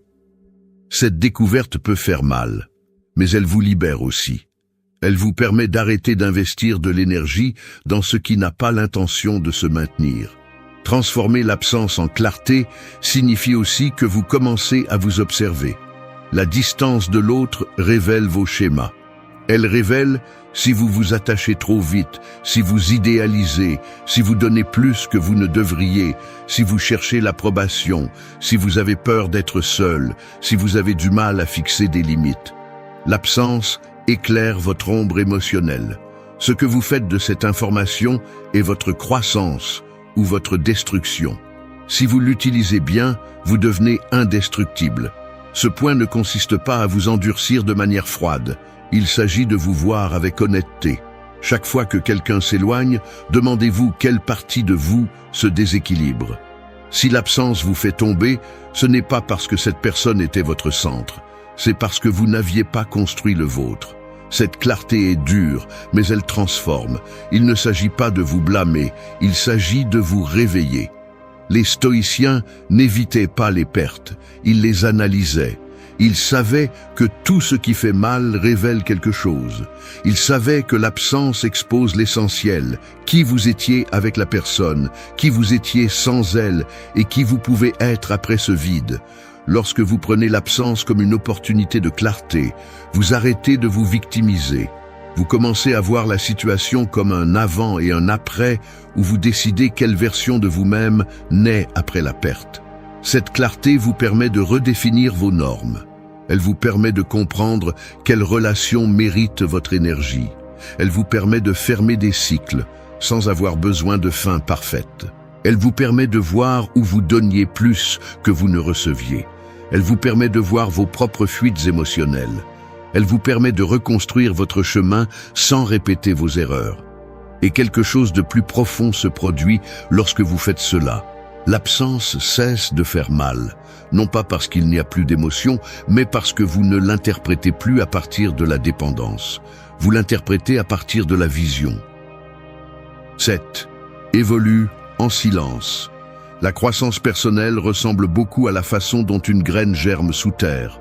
Personne ne la voit, personne ne l'applaudit, personne ne remarque le processus. Elle est juste là, dans l'obscurité, faisant face à la pression, au poids et au silence absolu. Mais alors que tout le monde pense qu'il ne se passe rien, en réalité, l'essentiel se produit. Elle change de l'intérieur. C'est le type d'évolution qui vous touche lorsque quelqu'un s'éloigne. Pas celle qui est présumée, ni celle qui exige des témoins, mais la silencieuse, celle qui se produit lorsque vous vous confrontez enfin à vous-même sans distraction. Évoluer en silence signifie arrêter de montrer votre processus. Nous vivons à une époque où tout le monde veut prouver qu'il va bien, montrer qu'il a tourné la page, faire semblant d'être fort pour que les autres le voient. Mais la vraie force ne se démontre pas, elle se construit et se ressent. Elle n'a pas besoin d'exposition, elle n'a pas besoin de validation, elle n'a pas besoin d'applaudissements. Évoluer en silence, c'est comprendre que votre transformation n'est un spectacle pour personne d'autre que pour vous. Quand quelqu'un s'éloigne, le premier réflexe est de vouloir qu'il vous regarde à nouveau dans votre meilleure version, qu'il voit ce qu'il a perdu, qu'il remarque votre changement. Mais ce besoin est un piège émotionnel. Évoluer pour prouver quelque chose à quelqu'un, c'est rester attaché à cette personne. Évoluer en silence, en revanche, c'est se libérer. C'est décider que votre croissance n'a pas de destinataire externe, seulement un but interne. Le silence vous donne de l'espace. Il vous permet d'observer vos blessures sans prétendre que vous avez déjà guéri. Il vous permet de ressentir sans impressionner personne. Il vous oblige à être honnête avec vous-même, à revoir vos erreurs, vos schémas, vos attachements, vos attentes irréalistes. Cette révision est inconfortable, mais elle est au cœur de la véritable évolution. Et elle ne peut se faire qu'en silence, sans distraction, sans pression, sans spectateur. Les stoïciens savaient que la transformation profonde se produit loin du bruit. Ils ne cherchaient pas la reconnaissance, ils cherchaient la cohérence. Ils ne cherchaient pas l'attention, ils cherchaient le contrôle interne. Évoluer en silence vous aligne sur ce principe. Il vous permet de grandir sans l'anxiété d'être vu, sans la tentation de prouver, sans le désir d'impressionner ceux qui n'ont pas à faire partie de votre processus. Chaque jour en silence est une opportunité pour vous recentrer, pour reconstruire votre jugement, pour polir votre caractère, pour renforcer votre autocontrôle, pour briser les dépendances émotionnelles, pour bannir les vieilles habitudes, pour créer de nouvelles idées sur vous-même, pour réorganiser votre vie sans vous baser sur la présence ou l'absence de personnes. Ce type d'évolution est celui qui transforme vraiment. Évoluer en silence signifie aussi protéger votre processus. Lorsque vous parlez trop de ce que vous essayez de changer, vous recevez des opinions, des doutes étrangers, des jugements, des critiques, des validations, des attentes. Tout cela influence, distrait et contamine votre chemin. Le silence vous protège. Il vous permet d'avancer sans bruit, sans pression et sans interférence. Il vous permet de penser clairement et d'agir à partir de la discipline plutôt que de le faire à partir du besoin d'approbation. Quelque chose de puissant se produit lorsque vous décidez d'évoluer en silence. Vos résultats commencent à parler pour vous. Changez votre posture, votre regard, votre façon de répondre, votre façon de penser, votre énergie. Les gens remarquent le changement, mais ne peuvent pas l'expliquer, et ils n'ont pas à le faire. Parce que l'objectif n'est pas que les autres comprennent votre transformation, c'est que vous la viviez, la souteniez et en profitiez de l'intérieur. L'évolution silencieuse est celle qui dure le plus longtemps. Elle ne dépend pas des applaudissements. Elle ne s'effondre pas sous les critiques. Elle ne s'arrête pas à cause des opinions étrangères. Elle est solide parce qu'elle naît de votre décision, pas de votre besoin. 8. Accepte le destin sans résistance. Accepter le destin ressemble à regarder comment la rivière change son cours sans demander ta permission. Tu peux crier, tu peux t'opposer, tu peux enfoncer tes pieds dans le rivage en essayant de l'arrêter, mais le courant continuera à avancer avec ou sans ton approbation. La vie fonctionne de la même manière. Les gens arrivent, restent, contribuent, marquent, et parfois ils partent. Essayer de résister à ce mouvement naturel ne fait que transformer la douleur en souffrance. Résister à l'inévitable, c'est se battre contre la réalité, et cette bataille est toujours perdue. Accepter le destin sans résistance signifie comprendre que tout ce que tu veux ne reste pas, tout ce que tu valorises ne t'appartient pas, tout ce que tu aimes n'est pas destiné à t'accompagner pour toujours. Et ce n'est pas une tragédie. C'est une loi naturelle. Celui qui parvient à vivre avec sagesse apprend à laisser partir ce qui s'en va sans le transformer en une guerre interne. Accepter ne signifie pas faiblesse, cela signifie clarté. Cela signifie voir la vie telle qu'elle est et non comme ton attachement veut qu'elle soit. La souffrance émotionnelle la plus profonde apparaît lorsque tu essaies de retenir quelque chose qui est déjà en train de te lâcher. Tu veux des réponses, tu veux une conclusion, tu veux que l'autre voie ta valeur, tu veux qu'il regrette, tu veux qu'il revienne, tu veux qu'il change. Tout ce « je veux » devient des chaînes qui te lient au passé. Accepter le destin, en revanche, coupe ces chaînes. Il te permet de respirer. Il te redonne le contrôle sur toi-même. Les stoïciens comprenaient cette vérité avec une phrase simple « aime ce qui se passe ». Non pas parce que tout est bon, mais parce que résister à ce qui est déjà ne change rien. Accepter ne t'oblige pas à ressentir de la joie, ni à être d'accord avec ce qui s'est passé. Il t'oblige à voir la réalité sans distorsion. La personne est partie. La dynamique a changé. L'étape est terminée, c'est la vérité. La résistance essaiera de te raconter des histoires alternatives, mais aucune ne t'aidera. L'acceptation, oui. Accepter le destin sans résistance signifie aussi arrêter de négocier avec la réalité. Plus de « si je fais ça, peut-être qu'il reviendra ». Plus de « si je change, peut-être qu'il me cherchera ». Plus de « si j'attends un peu plus, tout se mettra en place ». Cette négociation est une forme d'auto-tromperie qui te maintient bloqué. L'acceptation, en revanche, te force à regarder vers l'avant. Elle te force à lâcher ce qui ne dépend pas de toi. Elle te force à reconnaître que ton chemin continue même si quelqu'un ne marche plus avec toi. Quand tu acceptes le destin, tu récupères quelque chose que tu avais perdu, ton énergie. Tu arrêtes de te fatiguer dans des situations sans avenir. Tu arrêtes d'investir ton esprit dans des hypothèses. Tu arrêtes de te torturer avec des possibilités. Toute cette énergie revient à toi, et avec elle, ta clarté, ta force et ton identité. L'acceptation ne ferme pas la blessure d'un coup, mais elle arrête le saignement. Elle permet que la cicatrice commence à se former. Accepter sans résister t'aide aussi à voir le but derrière la perte. Chaque distance apporte une leçon. Chaque absence te force à évoluer. Chaque fin ouvre un espace pour de nouvelles versions de toi. Résister ne fait que retarder ce processus. L'accepter l'accélère. Tu ne sais pas combien de choses meilleures peuvent arriver quand tu arrêtes de t'accrocher à ce qui a déjà rempli sa fonction. Cela ne signifie pas fatalisme. Cela signifie maturité. Cela ne signifie pas résignation. Cela signifie compréhension. Cela ne signifie pas renoncer à l'amour. Cela signifie ne pas se prosterner devant la dépendance émotionnelle. Accepter le destin est une déclaration silencieuse de force. C'est dire « Je ne contrôle pas ce qui se passe, mais je contrôle qui je suis au milieu de ce qui se passe ». La vie va te prendre des personnes, des situations, des étapes et des chemins, non pas comme une punition, mais comme une partie de ton évolution. Résister transforme chaque changement en douleur brute. L'accepter transforme chaque changement en croissance. On dit que l'esprit humain est comme une pièce sombre pleine d'objets que tu crois connaître, mais que tu n'as jamais vraiment vus. Et la méthode socratique est cette lampe de poche qui, lorsque tu l'allumes, n'éclaire pas seulement la pièce. Elle te force aussi à regarder ce que tu préférerais ignorer. C'est pourquoi les questions ont un pouvoir que la plupart sous-estiment.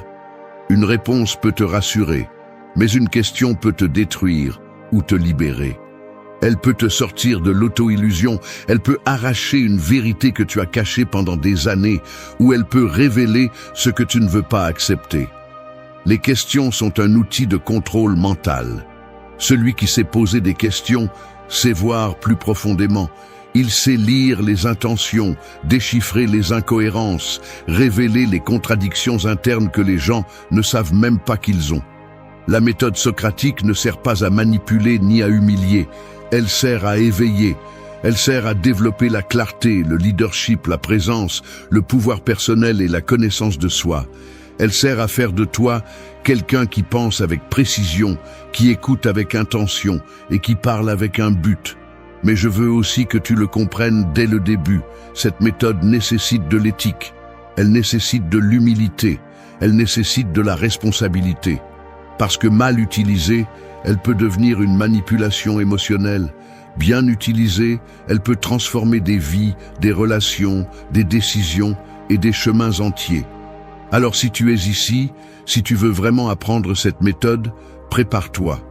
Nous allons entrer dans un territoire où beaucoup de gens ne veulent pas entrer, le territoire de l'honnêteté mentale, le territoire où tu arrêtes de réagir et commences à raisonner, le territoire où la clarté ne te vient pas, tu la provoques.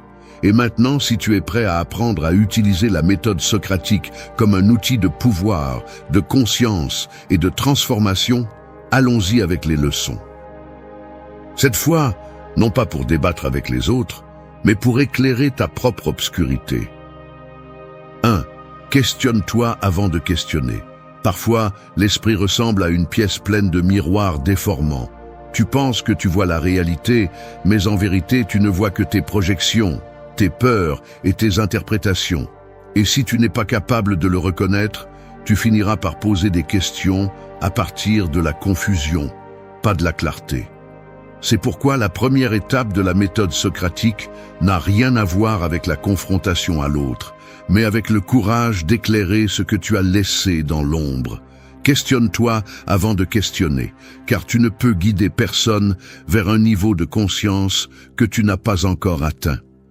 Avant de poser une question, demande-toi d'où vient ton envie de la poser.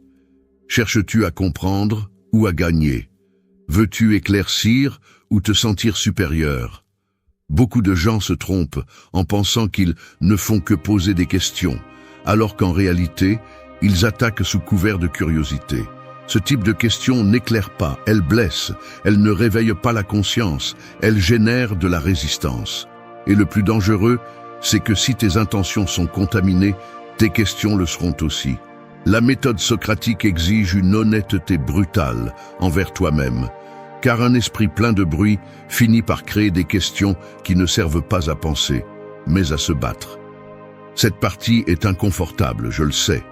Te questionner te force à voir tes propres incohérences, tes biais, tes suppositions non examinées, tes contradictions internes. Elle te confronte à ce que tu n'as pas voulu accepter pendant des années.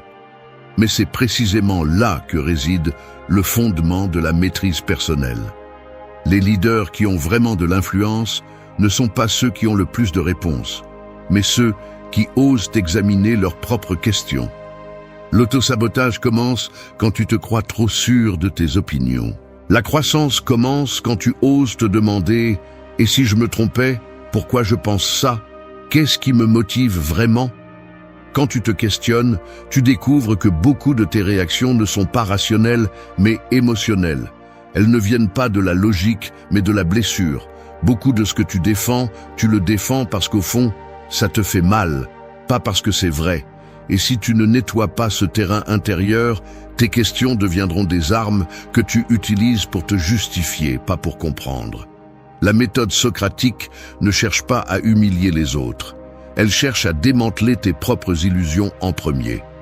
C'est pourquoi ce point nécessite du courage, car celui qui ne peut pas s'examiner lui-même n'a pas non plus la capacité d'examiner l'esprit d'autrui sans faire de mal.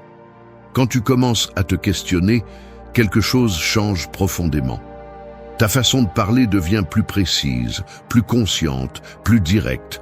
Tu arrêtes de réagir par impulsion et commences à répondre avec intention. Tu arrêtes d'utiliser des mots comme défense et commences à les utiliser comme des instruments de clarté. Tu découvres que beaucoup de tes certitudes étaient soutenues par des suppositions fragiles. Et quand tu renverses ces suppositions, ta véritable force naît. Pas la force d'imposer, mais la force de comprendre. Pas la force de l'ego, mais la force de la clarté. Seulement quand tu te connais, tu peux poser des questions qui ouvrent vraiment l'esprit de l'autre. Seulement quand tu as une clarté intérieure, tu peux détecter des incohérences externes sans tomber dans l'arrogance. Questionne-toi avant de questionner, car chaque question que tu poses en dit plus sur toi que sur la personne à qui tu la poses. Et si tu veux que tes questions transforment, tu dois d'abord te transformer toi-même. 2. Poser des questions sans confrontation. Un couteau peut couper des fruits ou blesser, tout dépend de la manière dont vous le tenez. Les questions fonctionnent de la même manière. Entre les mains d'une personne impulsive, elles deviennent des attaques déguisées en curiosité, mais entre les mains d'une personne consciente, elles deviennent de fines outils capables d'ouvrir l'esprit sans causer de dommages. C'est pourquoi ce deuxième point est essentiel. Poser des questions sans confrontation ne signifie pas affaiblir votre force, cela signifie la diriger intelligemment. La plupart des gens parlent pour s'imposer, très peu parlent pour comprendre. Et celui qui pose des questions calmement a toujours plus de pouvoir que celui qui répond sur la défensive. Lorsque vous posez des questions sans confrontation, quelque chose de curieux se produit. L'autre personne cesse de se sentir acculée et commence à réfléchir. Elle baisse sa garde, cesse de protéger son ego et devient capable de regarder sa propre idée sous un nouvel angle. C'est l'effet socratique. Socrate ne battait personne, il faisait simplement en sorte que la personne se confronte à ses propres contradictions. Et il y parvenait parce qu'il n'attaquait pas, ne défiait pas, ne provoquait pas. Il posait simplement des questions avec une présence ferme, sérieuse, calme. La confrontation éteint l'esprit. La curiosité consciente le réveille. Ce point exige une discipline émotionnelle. Cela signifie contrôler le ton, la posture, l'intention, la vitesse. Il ne s'agit pas de rester silencieux ni d'être passif. Il s'agit d'utiliser votre voix comme un outil de précision. Celui qui pose des questions de manière agressive provoque un combat. Celui qui pose des questions avec clarté provoque une réflexion. Et la différence entre les deux ne réside pas dans les mots, mais dans l'esprit avec lequel vous les prononcez. Vous pouvez dire « Pourquoi penses-tu cela » de deux manières, l'une qui sonne comme une attaque et l'autre qui sonne comme une invitation. Le contenu est le même, mais l'impact est complètement différent. Cette méthode vous oblige à comprendre que lorsque vous confrontez, le cerveau de l'autre passe en mode défense. Cette personne ne veut pas analyser, elle veut se protéger. Elle ne veut pas penser, elle veut survivre au coup. Et dans cet état, aucun changement n'est possible. Mais lorsque vous posez des questions avec sérénité, cette personne respire. Et en respirant, la tension diminue. Et lorsque la tension diminue, la possibilité de penser plus clairement apparaît. C'est pourquoi ceux qui maîtrisent ce point n'ont pas besoin d'élever la voix ni de s'engager dans des discussions interminables. Ils parlent moins, mais ils accomplissent plus.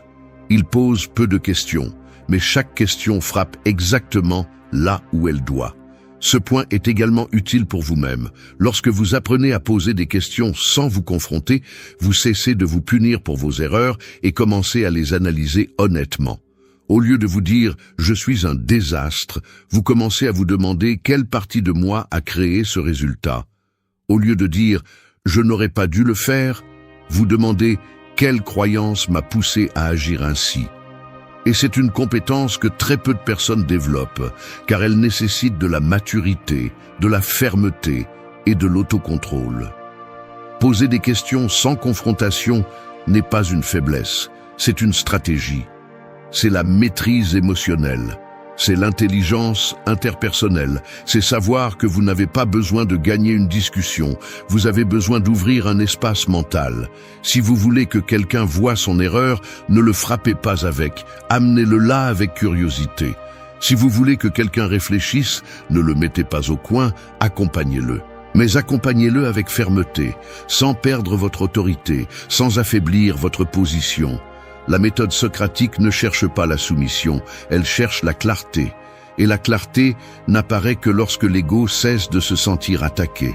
C'est pourquoi ce point est si puissant. Parce que lorsque vous posez des questions sans confrontation, vous n'obtenez pas seulement des réponses plus honnêtes, vous construisez également du respect.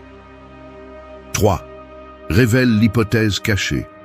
Comme une ombre qui est toujours derrière toi, mais que tu remarques rarement. C'est ainsi que fonctionnent les hypothèses. Tu marches avec elles, tu parles à partir d'elles, tu prends des décisions basées sur elles, et pourtant tu ne les vois pas. Nous portons tous des idées que nous ne remettons jamais en question, des croyances que nous acceptons sans preuve, et des conclusions que nous répétons parce qu'elles semblent confortables. Dans chaque conversation, derrière chaque argument et au fond de chaque émotion, il y a une hypothèse qui soutient tout ce que la personne dit. Et la méthode socratique t'apprend à trouver cette ombre invisible. Non pas pour l'exposer avec cruauté, mais pour débloquer des niveaux de clarté que très peu atteignent. Révéler l'hypothèse cachée est comme tirer le rideau d'une pièce qui a toujours été dans la pénombre. Soudain, tu vois la poussière, tu vois les objets déplacés, tu vois ce que tu ignorais auparavant. Il n'est pas surprenant que beaucoup de gens préfèrent garder le rideau fermé. Questionner une hypothèse, c'est questionner la base de leur identité, de leur ego, de leur monde mental. C'est pourquoi ce troisième point est si puissant, mais aussi si délicat. Tu ne peux pas entrer en frappant. Tu ne peux pas pointer du doigt comme si tu avais toutes les réponses. Tu ne peux que guider avec précision pour que la personne elle-même puisse voir ce qui soutenait sa pensée sans le savoir. Chaque fois que quelqu'un affirme quelque chose avec force, demande-toi quelle idée il suppose pour soutenir cette affirmation. Quand quelqu'un dit « je ne suis pas capable », son hypothèse est « on ne peut agir que s'il n'y a pas de peur ». Quand quelqu'un dit « les gens déçoivent toujours », son hypothèse est « toutes les personnes doivent se comporter comme je l'attends ». Quand quelqu'un insiste sur le fait qu'il n'a pas le choix, son hypothèse est « les décisions difficiles ne comptent pas comme des décisions ». C'est de cela qu'il s'agit, ne pas seulement écouter les mots, mais ce que ces mots révèlent derrière. L'erreur de beaucoup est de répondre à la surface. Quelqu'un te dit « je ne peux pas changer » et tu t'épuises à essayer de le motiver. Mais le vrai problème est en dessous dans l'hypothèse qui soutient cette phrase. C'est pourquoi la méthode socratique ne confronte pas ce qui est visible, elle confronte ce qui est invisible. Et elle le fait avec une simple question. Qu'est-ce que tu dois supposer pour que ce que tu dis soit vrai? Cette question a le pouvoir de briser des structures mentales entières. Elle ne crie pas, elle n'humilie pas, elle ne provoque pas. Mais elle ouvre une fissure dans l'idée rigide et permet à la lumière d'entrer. Ce point te sert aussi à toi-même. Tes insécurités ont des hypothèses. Tes peurs ont des hypothèses. Tes schémas répétitifs ont des hypothèses que tu n'as jamais osé affronter. Chaque fois que tu te dis « je ne suis pas assez », demande-toi ce que tu supposes. Chaque fois que tu te dis « je n'arrive jamais à ce que je veux », demande-toi quelles règles absurdes tu appliques sans t'en rendre compte. Chaque fois que tu te convaincs que ça ne vaut pas la peine d'essayer, cherche ce que tu acceptes comme vérité sans preuve. Révéler l'hypothèse cachée te transforme en quelqu'un capable de démanteler sa propre prison mentale. Dans les conversations, celui qui écoute avec le plus de profondeur maîtrise ce point. Non pas celui qui parle le mieux, mais celui qui pense le mieux. Lorsque tu poses ce type de questions, l'autre personne s'arrête. Elle est déconcertée pendant un instant, car personne n'a l'habitude d'examiner ce qu'elle suppose. Ce petit silence est de l'or. Cela signifie que la question est arrivée là où elle devait arriver. Cela signifie que l'esprit s'est retrouvé face à face avec son angle mort. Et à ce moment-là, quelque chose de précieux se produit. La conscience s'élargit. 4. Utilise le silence à ton avantage. Le silence est comme cette fissure dans une montagne qui, vue de loin, semble insignifiante, mais qui finit par fendre le rocher en deux avec le temps. Il ne fait pas de bruit, il n'attire pas l'attention, il ne s'impose pas, mais il a un pouvoir que beaucoup de personnes sous-estiment. Dans un monde qui craint le silence, le maîtriser te rend dangereux. Quelqu'un qui n'a pas besoin d'élever la voix pour contrôler la situation. Quelqu'un qui peut guider une conversation sans dire un mot. La méthode socratique comprend cela mieux que quiconque. Le silence n'est pas absence, c'est stratégie. Il n'est pas passivité, c'est maîtrise. Quand tu poses une question et que tu gardes le silence, tu forces l'autre personne à réfléchir.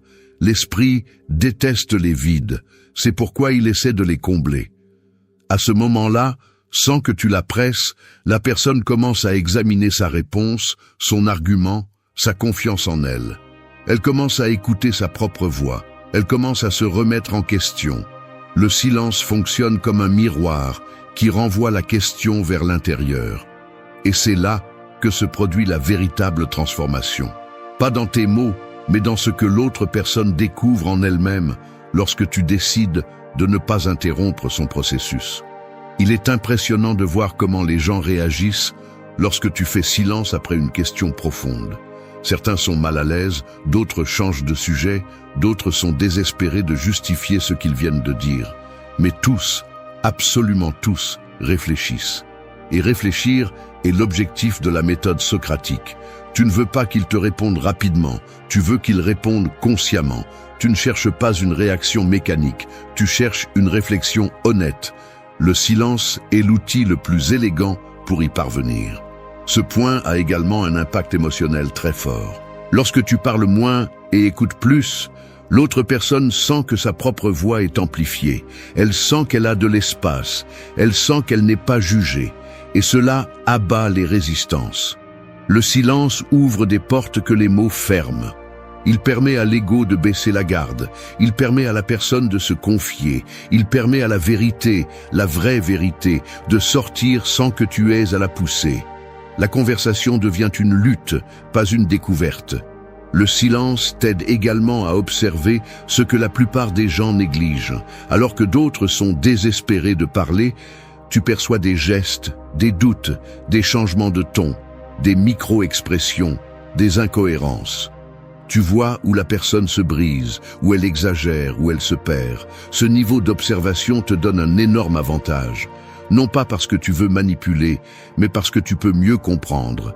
Le silence te rend plus conscient, plus perceptif, plus stratégique. Et cela ne sert pas seulement à converser avec les autres, cela sert aussi à converser avec toi-même. Ton esprit crie toujours. Il veut des réponses rapides, des conclusions impulsives, des décisions émotionnelles. Mais si tu t'entraînes à faire le silence intérieur après une question importante, tu commences à entendre ce que tu penses vraiment et non ce que ta peur veut que tu penses. Le silence intérieur est une arme encore plus puissante que le silence extérieur. C'est l'espace où naît la clarté, où tu découvres tes propres suppositions, où tu détectes des contradictions que tu ignorais auparavant, où ta boussole émotionnelle s'aligne. Il y a quelque chose que tu dois comprendre très clairement. Celui qui maîtrise le silence, maîtrise le rythme de la conversation. Et celui qui maîtrise le rythme, maîtrise le résultat. Tu n'as pas besoin de pression. Tu n'as pas besoin de te précipiter. Tu n'as pas besoin de t'imposer. Tu as juste besoin de savoir quand te taire. 5. Demande des exemples réels. Les idées sans exemple sont comme des bâtiments dessinés dans l'air. Ils semblent solides, ils semblent impressionnants, mais un souffle de réalité suffit à les faire s'effondrer. Beaucoup de gens parlent avec assurance parce qu'ils ne mettent jamais à l'épreuve ce qu'ils disent. Ils ne le ramènent jamais sur terre. Ils ne le confrontent jamais à des faits concrets.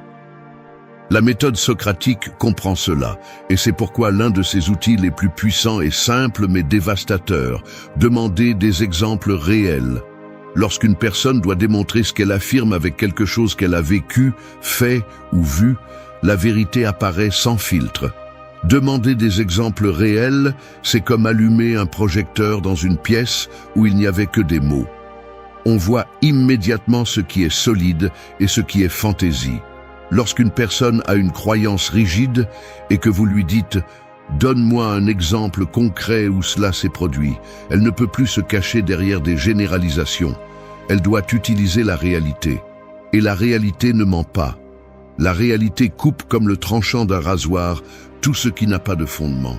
Ce point est essentiel car les gens ont tendance à parler à partir d'hypothèses émotionnelles, pas de faits. Ils disent « Cela arrive toujours. Personne ne te soutient. Tout est injuste. Les gens ne changent jamais. » Ce sont de grandes phrases, des phrases dramatiques, des phrases confortables pour justifier ce qu'ils ressentent. Mais lorsque vous demandez un exemple réel, le discours change. L'esprit est obligé d'atterrir. Et dans cet atterrissage, beaucoup d'auto-illusions se dissipent. Vous n'attaquez pas la personne, vous lui demandez de marcher sur un terrain solide au lieu de voler dans des nuages illusoires.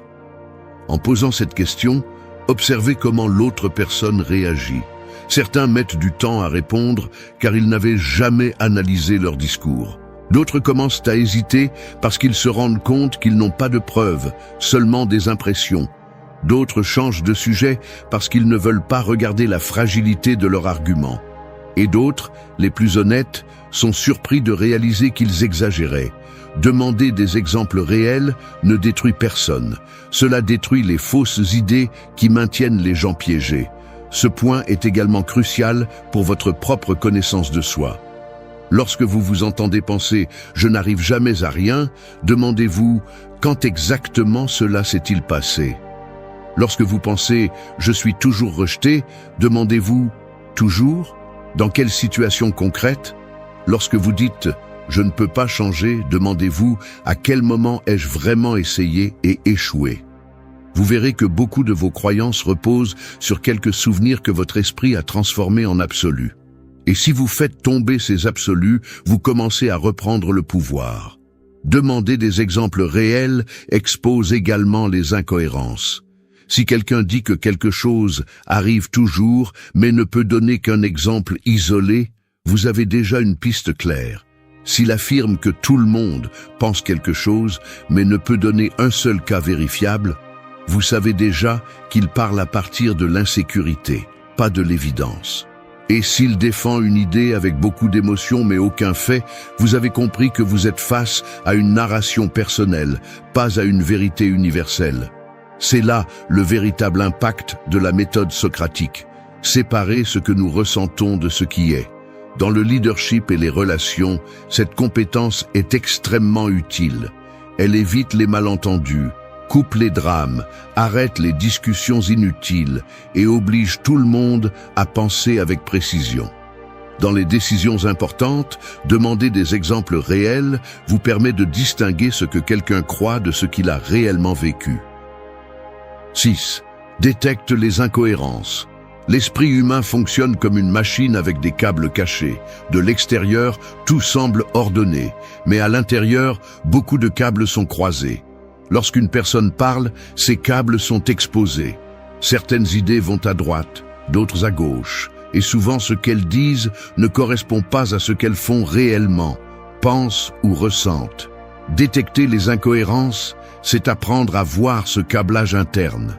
Non pas pour juger, mais pour comprendre où se trouve le court-circuit qui empêche l'esprit de fonctionner clairement. Chaque fois qu'une personne soutient deux idées qui ne peuvent coexister en même temps, l'incohérence apparaît comme une fissure. Et cette fissure est le point le plus puissant pour appliquer la méthode socratique. Les incohérences n'ont pas besoin d'être attaquées, elles ont juste besoin d'être éclairées. Lorsque vous posez des questions avec précision, la personne elle-même se rend compte que ce qu'elle a dit auparavant contredit ce qu'elle dit maintenant. C'est un choc mental révélateur. Elle ne le ressent pas comme une agression, elle le ressent comme un réveil. Détecter les incohérences, c'est comme regarder deux pièces d'un puzzle qui ne s'emboîtent pas. Vous pouvez les voir pendant des années sans le remarquer, mais au moment où quelqu'un vous montre la forme, vous ne pouvez plus l'ignorer. Ce point exige une attention profonde, car l'incohérence n'apparaît pas toujours dans les mots. Parfois, elle se manifeste dans le ton, dans la rapidité avec laquelle une personne change d'argument, dans la manière dont elle évite de répondre à une question directe, dans la façon dont elle se contredit sans s'en rendre compte. L'esprit est habile pour protéger ses illusions, mais les incohérences sont des fissures qu'il ne peut pas cacher. Ce point vous entraîne également à écouter avec précision. Beaucoup de gens écoutent pour répondre, mais très peu écoutent pour comprendre. Lorsque vous écoutez vraiment, vous vous rendez compte que la plupart des gens ne parlent pas à partir de la logique, ils parlent à partir de l'émotion. Ils disent une chose quand ils sont calmes et une autre complètement différente quand ils se sentent menacés. Ils promettent une chose et en font une autre. Ils exigent ce qu'ils ne pratiquent pas. Ils affirment ce qu'ils ne vivent pas. Les incohérences sont des indicateurs clairs que quelqu'un est pris au piège dans sa propre narration. La question socratique idéale pour une incohérence est simple. Comment cela peut-il être vrai si tu as dit le contraire auparavant? Vous n'attaquez pas, vous ne ridiculisez pas, vous ne haussez pas la voix. Vous ne faites que mettre les deux pièces devant la personne. Et quand vous le faites, quelque chose d'inévitable se produit. L'esprit commence à se réorganiser. La personne est obligée de choisir laquelle des deux idées est réelle et laquelle est une illusion qu'elle utilisait pour protéger son ego. Certaines personnes restent silencieuses, d'autres se justifient, et d'autres finissent par admettre que quelque chose en elles ne correspond pas. Cette reconnaissance est l'une des avancées les plus puissantes qu'une conversation peut provoquer. Détecter les incohérences transforme également la relation que vous avez avec vous-même. Beaucoup de vos décisions ratées sont nées d'incohérences internes. Vous voulez changer, mais vous répétez les mêmes excuses. Vous voulez quelque chose de nouveau, mais vous agissez avec les vieilles habitudes.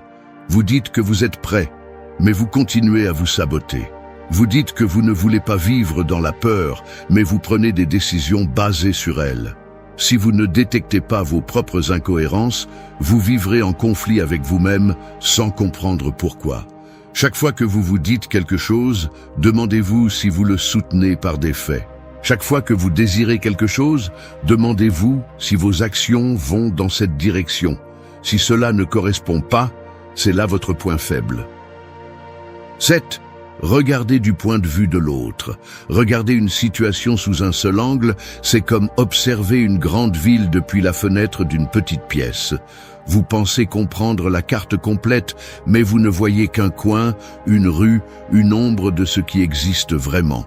L'autre perspective est la porte qui vous permet de sortir de cette pièce étroite. L'ouvrir n'est pas toujours confortable, car elle vous oblige à accepter que votre vision n'a jamais été absolue. Mais celui qui maîtrise la méthode socratique comprend quelque chose d'essentiel. La vérité se trouve presque jamais dans ce que vous croyez, mais dans ce que vous ne voyez pas encore. Regarder du point de vue de l'autre ne signifie pas se rendre, ni s'humilier, ni affaiblir votre position. Cela signifie l'élargir.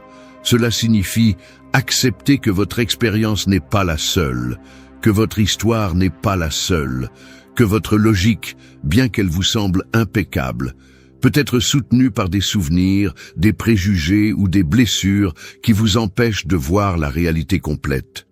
Ce point vous oblige à lâcher votre fierté et à entrer dans un territoire où peu de gens osent entrer. Le territoire où vous écoutez sans préparer votre réponse, où vous observez sans vous défendre et où vous posez des questions sans vouloir gagner. La méthode socratique est impitoyable car elle vous confronte à vos propres limites. Lorsque vous êtes capable de regarder du point de vue de l'autre, votre esprit cesse d'être rigide. Un esprit rigide discute. Un esprit flexible comprend. Et comprendre ne faiblit pas votre position. Elle la renforce, car elle vous permet d'évaluer si votre argument tient vraiment face à d'autres angles ou s'il n'était solide que dans votre bulle personnelle. La plupart des conflits existent parce que les gens ne savent pas regarder de l'autre côté. Ils s'accrochent à leur version comme si c'était une vérité divine et bloquent toute possibilité de voir une autre interprétation. Ce point est aussi un outil stratégique. Lorsque vous posez une question du point de vue de l'autre, la personne a l'impression que pour la première fois, quelqu'un veut vraiment la comprendre.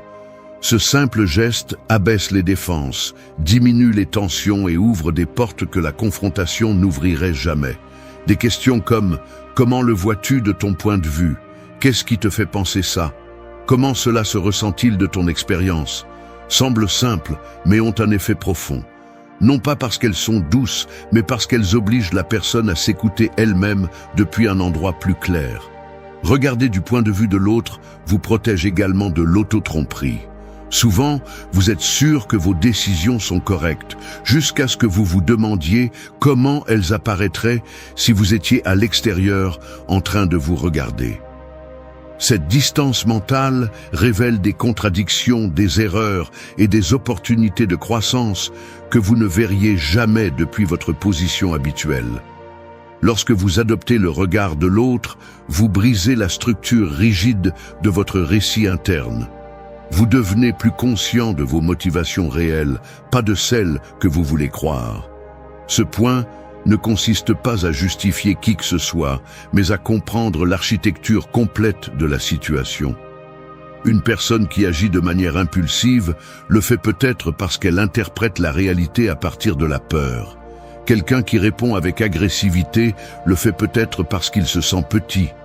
Quelqu'un qui évite une conversation difficile le fait peut-être parce que son histoire est pleine d'abandon. Voir du point de vue de l'autre ne transforme pas les autres, cela vous transforme.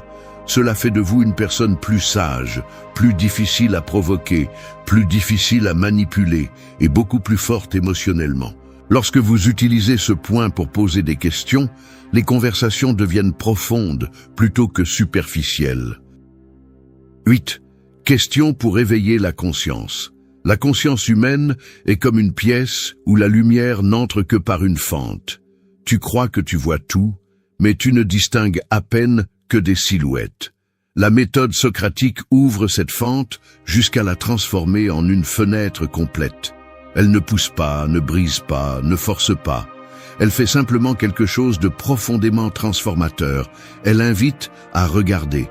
Poser des questions pour éveiller la conscience, c'est utiliser des mots comme des clés qui ouvrent des portes internes que la plupart gardent fermées par peur, confort ou ignorance. Et quand cette porte s'ouvre, même pour quelques secondes, rien n'est plus pareil. Poser des questions qui éveillent la conscience ne signifie pas poser des questions compliquées ni paraître un philosophe distant. Cela signifie toucher la vérité sans agresser. Cela signifie aller droit au but, sans détruire la sensibilité de l'autre. Cela signifie regarder l'âme de la conversation et la diriger vers un éveil que la personne n'avait pas réussi à atteindre seule. Ce point est le cœur de la méthode socratique. Ici, tu ne poses plus de questions pour gagner en clarté, tu poses des questions pour provoquer l'évolution, pour allumer cette étincelle qui oblige l'esprit à se regarder avec plus d'honnêteté. Les questions qui éveillent la conscience partagent toujours une caractéristique. Elles obligent à penser en dehors de la narration habituelle. Elles déroutent, elles arrêtent, elles brisent les schémas. Des questions comme « Quelle partie de toi choisit cela ? Qu'est-ce que tu crains qui se passe si tu changes ? Qu'est-ce que tu évites vraiment de voir ? Comment sauras-tu que ce que tu crois est vrai ? Quelle autre possibilité n'envisages-tu pas ?» Ce ne sont pas des questions douces. Ce sont des questions qui traversent la surface et frappent directement la racine. Et pourtant, elles ne confrontent pas. Elles sont fermes sans être violentes. Elles sont directes sans être blessantes.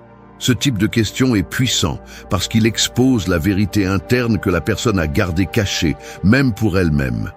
Les gens vivent en pilote automatique, répétant des décisions, des schémas et des croyances, sans prendre le temps de réfléchir. Quand tu poses une question qui éveille la conscience, tu interromps ce pilote automatique, tu l'arrêtes, tu l'obliges à regarder sa direction, et à ce moment-là, la personne cesse de réagir et commence à réfléchir. Ce changement est le véritable impact de la méthode socratique. Ce point transforme aussi profondément la façon dont tu te comprends toi-même.